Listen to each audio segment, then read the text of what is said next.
বলিতে ধান খেয়েছে, খাজনা দেব কিসে?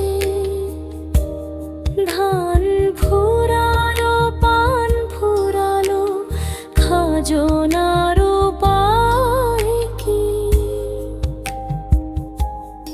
আর কটা দিন সবুর কর, রসুন বুনেছি। বন্ধুরা, ভুট্টো ও কুটির এমন মজাদার আরো ভিডিও পেতে আমাদের চ্যানেলটি সাবস্ক্রাইব করে রাখো।